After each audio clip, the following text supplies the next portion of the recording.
Hello, everybody. It's April 20th. That magical date. That date of great occult significance.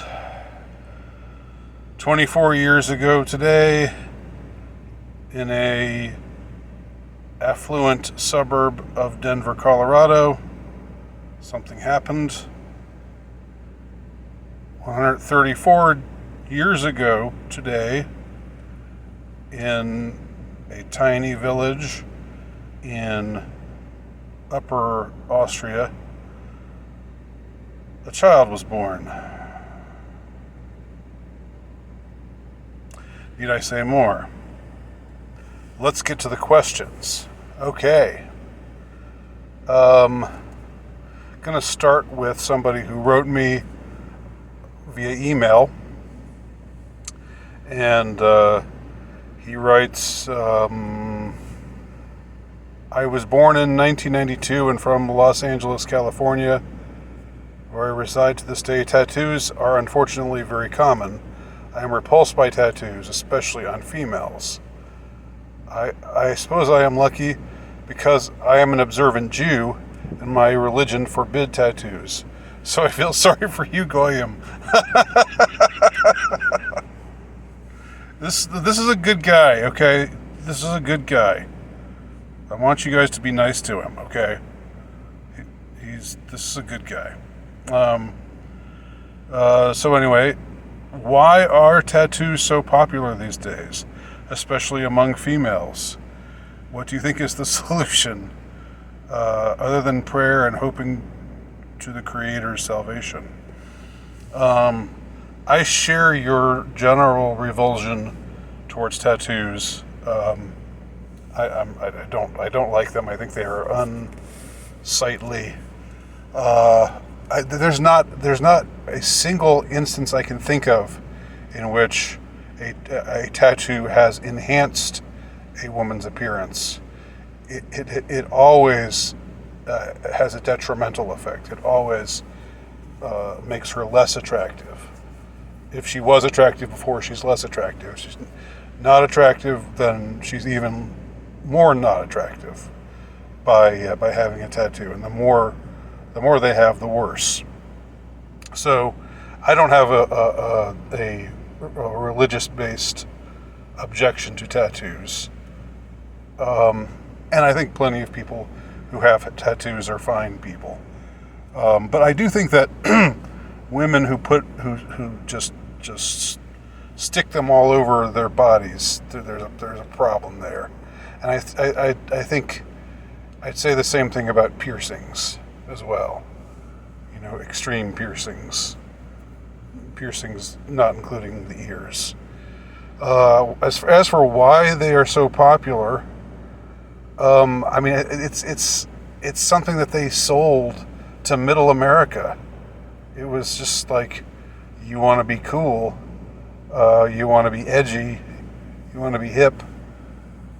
And I've got to say, like 20 years ago, you didn't see them nearly as much. When I was growing up, when I was a kid, when I was a young one, you hardly saw tattoos on people at all. They were still skanky girls. They just didn't have tattoos to give themselves away. So anyway, what is the solution? The solution is changing the culture. And, you know, as far as problems in the culture, I would say tattoos are a minuscule part of everything that's wrong today with American culture, with Western culture, in general. All right, this person goes on to ask, and I'm not identifying him by his name because he wrote me via email. I take that to mean that he doesn't wish to have his name identified.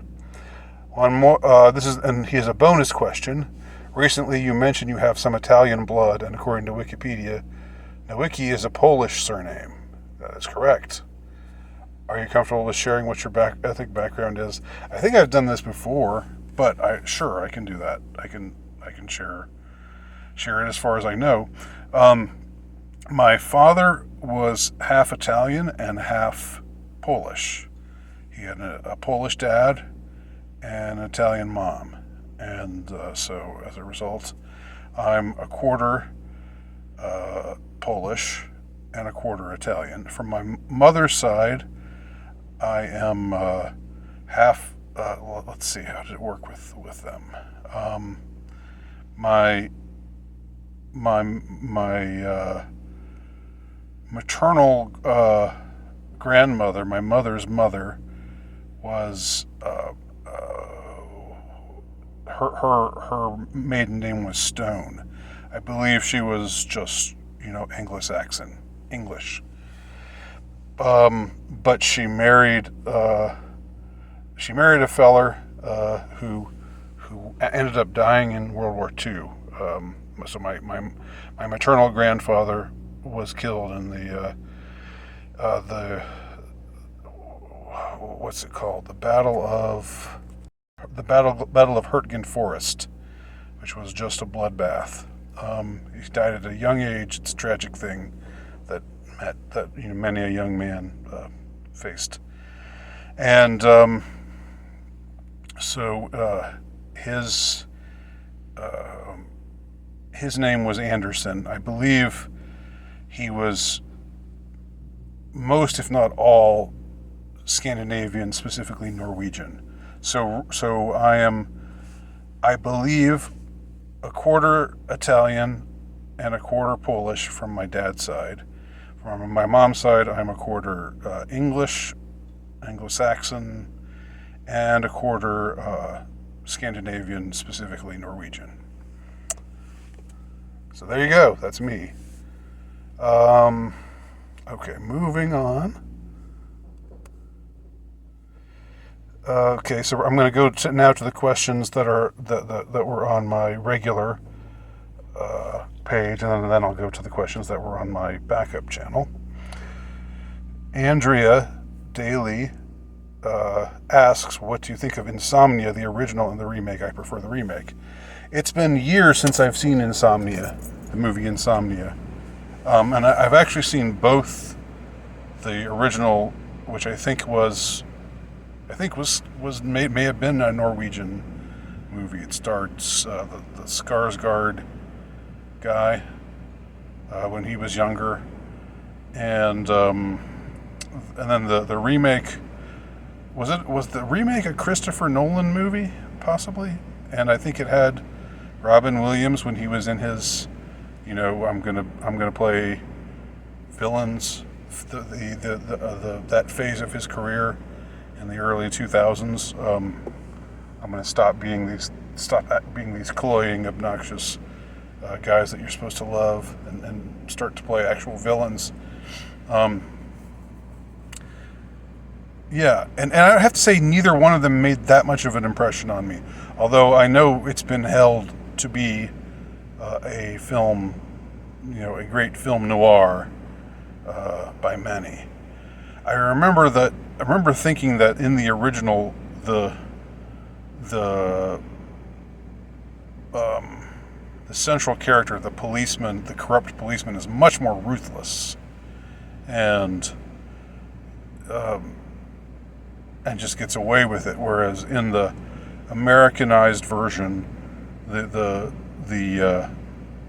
cop played by Al Pacino, right? In the Americanized version, he covers up a crime for some reason, I can't remember why, and then he wants to be discovered, he wants to be found out. So somebody else actually, uncovers this, his corruption. So difference there, tonally between, maybe the more pessimistic Scandinavian perspective and the American perspective, where the ending has to be, we have to have some resolution where there needs to be a happy ending, or a satisfying ending, an ending where the evil is found out. That's what I remember about it. So, Helper asks, why do you turn your engine on and off during your videos? Because I get hot. That's why. And you've heard me do it already. No other reason than that.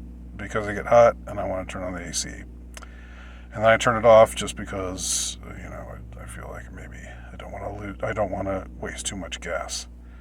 Also, will you be going to see Barbie? No, I don't believe I'll be seeing Barbie.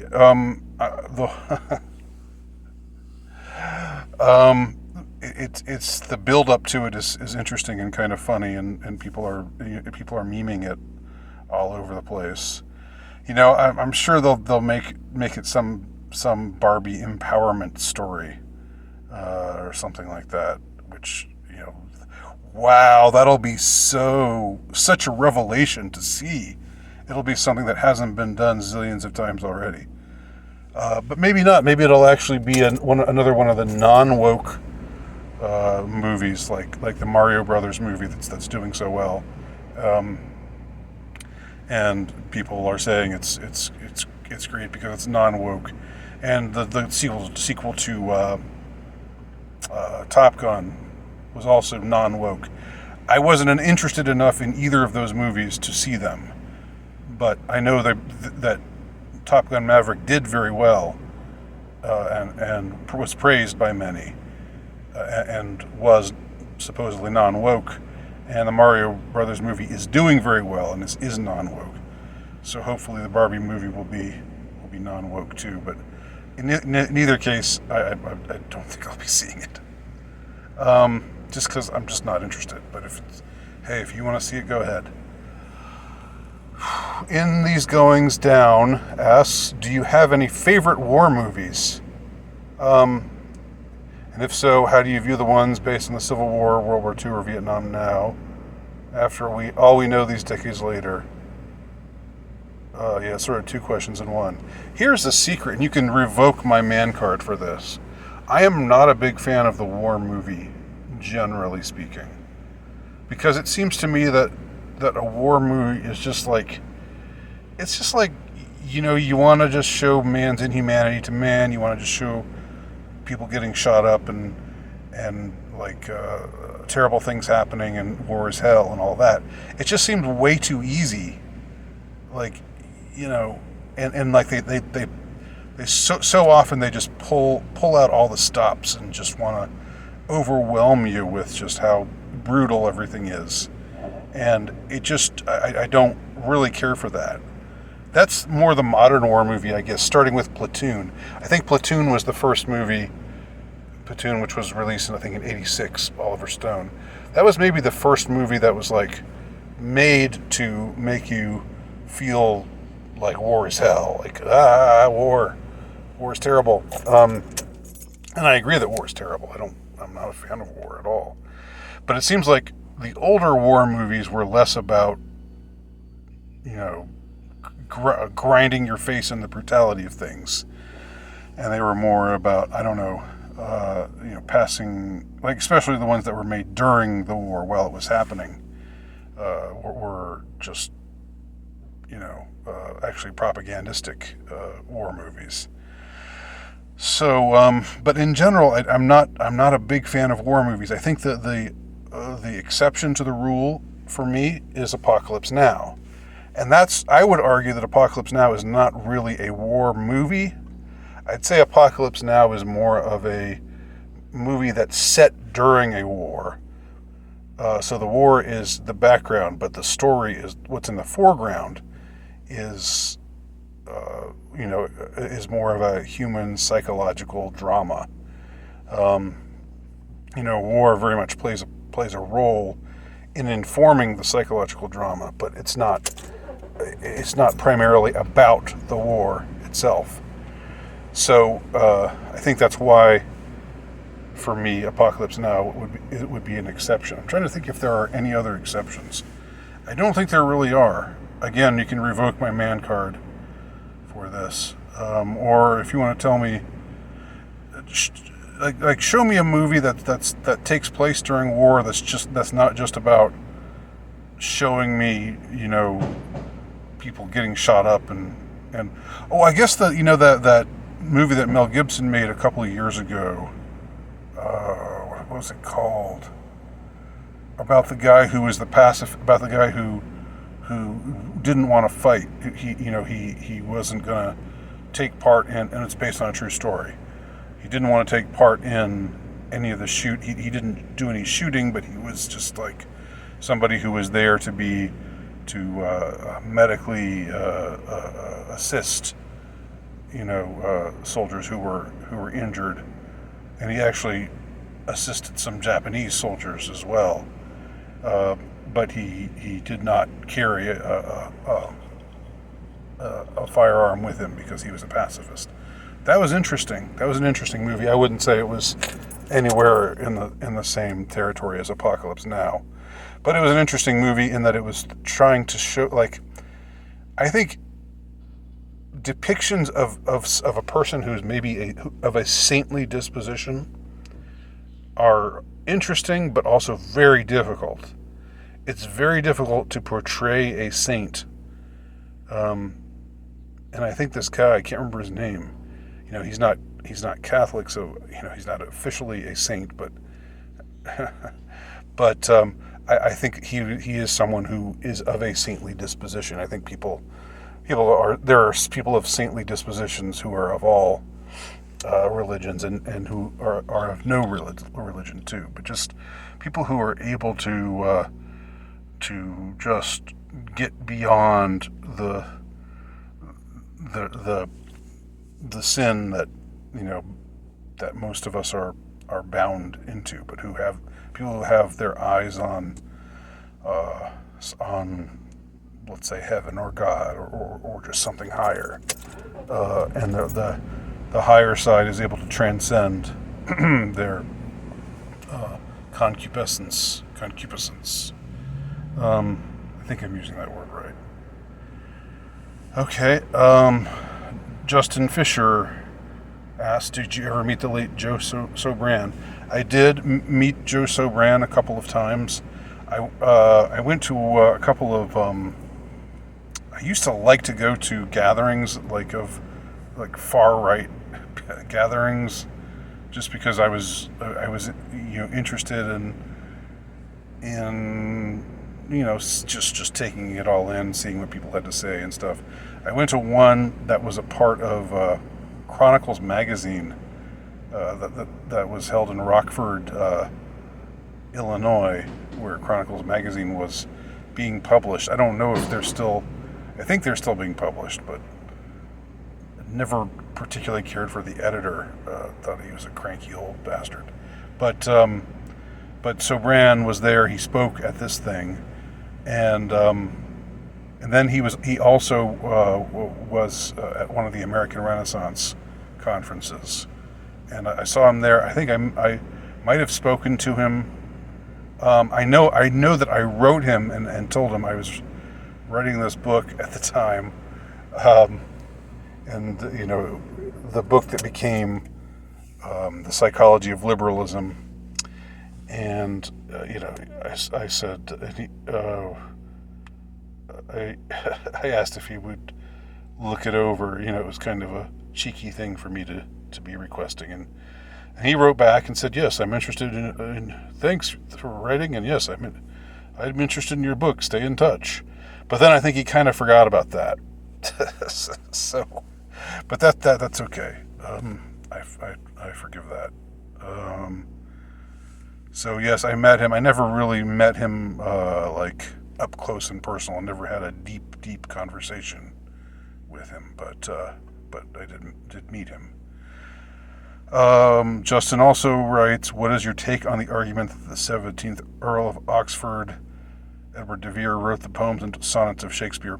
I think I've addressed this before, and I know that's something that Joseph Sobran was big on. He was a big Shakespeare scholar, and he strongly believed the argument that Shakespeare wasn't real, and that the real author of Shakespeare's plays and poems and everything that's attributed to Shakespeare was this other guy. That whole controversy never really interested me. I'm sorry to say. It might be disappointing to hear. But I don't really care who wrote Shakespeare's plays. I mean, if it's something that interests other people, then that's fine. And it is interesting, historically speaking. But I'm more about the work itself. If the guy who wrote it is not the same guy that we think wrote it, okay, so be it. I'm just not. It doesn't really grab me, that the entire question. Matt Orliff asks, is Putin, I think he means to say Putin, is Putin, quote, in on it? There's no way of knowing whether or not Putin or Trump or Musk or Jordan Peterson or the long list of people who are friendly to conservatism and hostile to the the globalist elites, Joe Rogan, on and on. People but these sort of mainstream people who are ostensibly allies, and as far as Putin goes, I don't know whether is he just playing a role here? Is everybody in on it, including the ones who seem to be not in on it? Is Putin really in on it? Is Trump really in on it? No way for me to know. Are they just playing the parts that they've been assigned to play? I don't know. I don't know. I don't know if there's any way of knowing, unless you actually know the man yourself, and I don't. I definitely don't think he's a saint. I don't think anyone who comes to power doesn't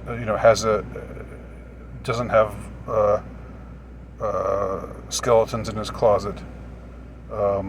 Maybe literally, maybe figuratively, but you know what I'm saying. And he was in the KGB. Putin was, probably did some not very nice things. But today, as far as what he's doing in Russia, the direction he's taking Russia, and the fact that it's obviously deviating from the West, where the West is becoming degenerate. Putin and the rulership of Russia today seem to want to go away from and want to leave behind and reject all vestiges of Western degeneracy. Now, what is Russia really like, though? Are the citizens? I mean, I know there's a lot of corruption. It's and I just happen to be wearing my Russia shirt today, so there you go.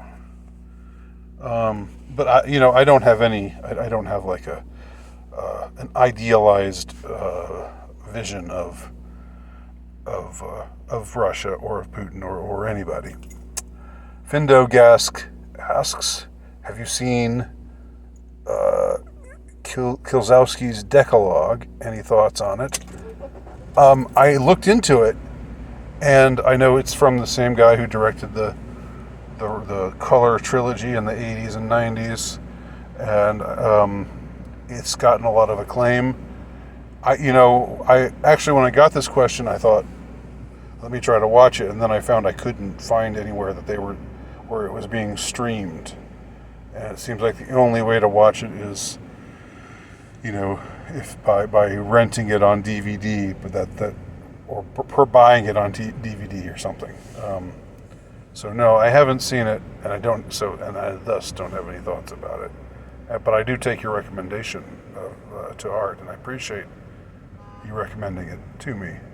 Indie Phantom writes, did you ever collect physical media? What kinds, and do you still have a collection? I mean, did I ever collect it? No. My dad, interestingly enough, has a huge collection of Mad magazines. Going back to mostly to the 70s, some older than that, but mostly the 70s and 80s. And they're not in great shape. Most of them don't have their covers on them anymore. But that is a fascinating historical document. Those make for fascinating historical documents.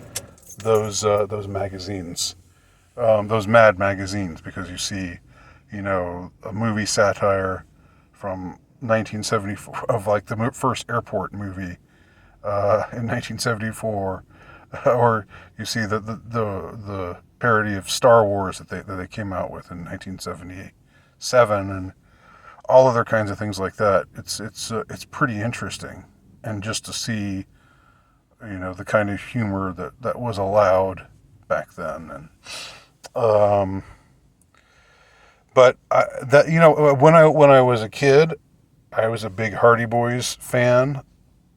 Looking back now at those books, they're not really that great. They're kind of formulaic. They don't stand the test of time all that well. But as a kid, I loved it. And so I had nearly all of the Hardy Boys books. I got a bookshelf and it was like 1, 2, 3, 4, 5. Book 1, the Tower Treasure. Book 2, the House on the Cliff. I remember those are the titles of the first two, and on and on. But no, I've never made it a habit of collecting physical media. All right, finishing up here. Armored Ghost questions for Andy. Yes, Wiki. Can you explain why the current regime seems to be as insane and incompetent as it does? No. They are incredibly incompetent. Incredibly incompetent. They would, if I supported them, I would be so embarrassed. If I had voted for Biden, I would be so embarrassed. And I got to think that the people who did vote for him and do support him, that deep down they are embarrassed. Or I've talked to people.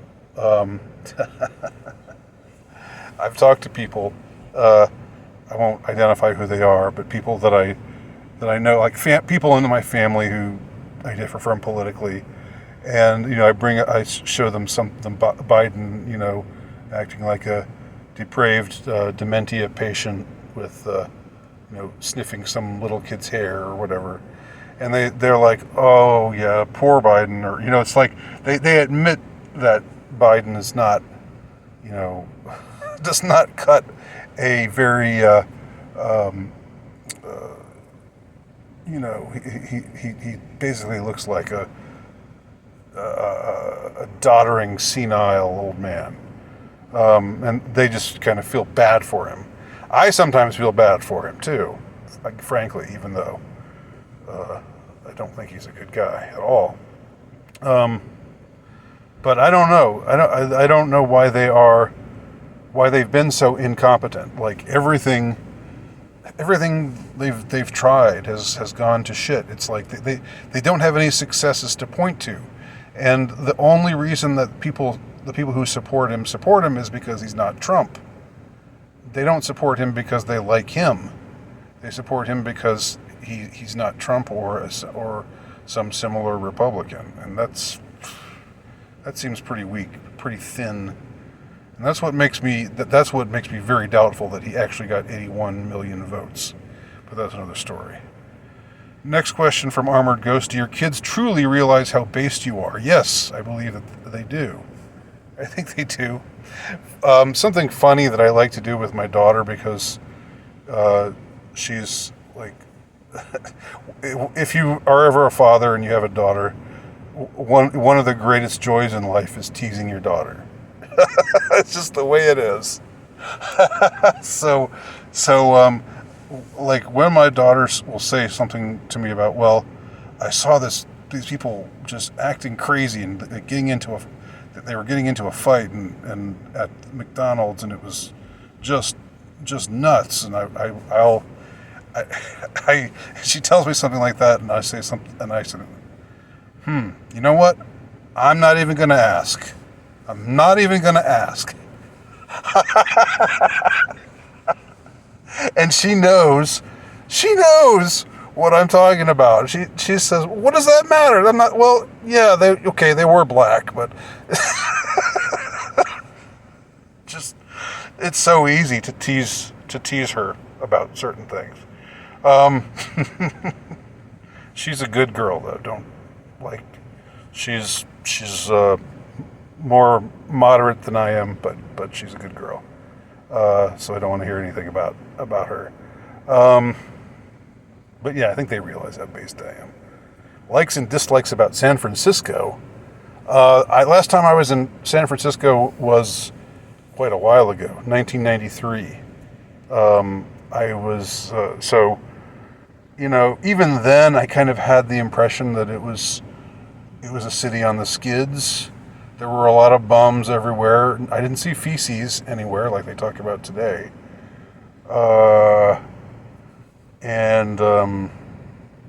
It was beautiful, but it also seemed just kind of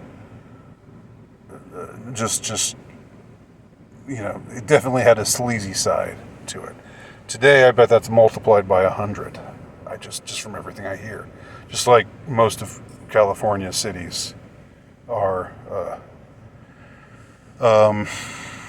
just basket cases these days. Okay, finally, William Hurt asks, has the system/regime successfully managed to repair its relationship with the majority of post-COVID dissenters?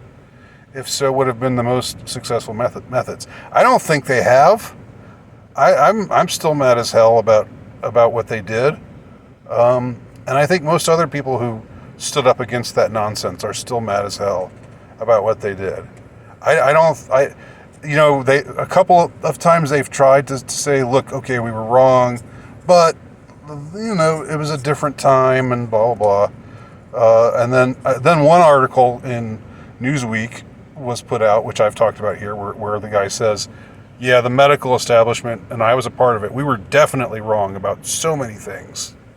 And then there was, there have been a few attempts like that to sort of try to mitigate the damage that they did, but, I still feel like fuck them, and I'm still mad as hell. And I think most others who were dissenters during that time period are also still mad. So they're not succeeding if they're trying. Can you play a musical instrument? And do you think there is a connection between thriving culture and population participation in playing music, folk music specifically? I'm not a big folk music fan. I don't really care for it. I guess I understand what you're saying about it. Connecting people or whatever. And I've grown to like Dylan. I see what's appealing about him and his character. He was sort of a, screw you, I'm going to do what I want sort of guy. Didn't bow down to anybody. I kind of respect that about him. He even turned his back against the folk music scene because he just was tired of it. But folk music is just not my thing. And as far as musical instruments go, I played bass a little bit when I was in a band. My bass lines were always very basic, though. I mainly sang, but I also played bass. And again, look up Lana Becomes a Man. Type that into YouTube, and you'll see me playing with my band in the mid-90s and get a good laugh out of it. All right, that comes to the end. Thank you, everybody, for your questions, and I'll talk to y'all soon.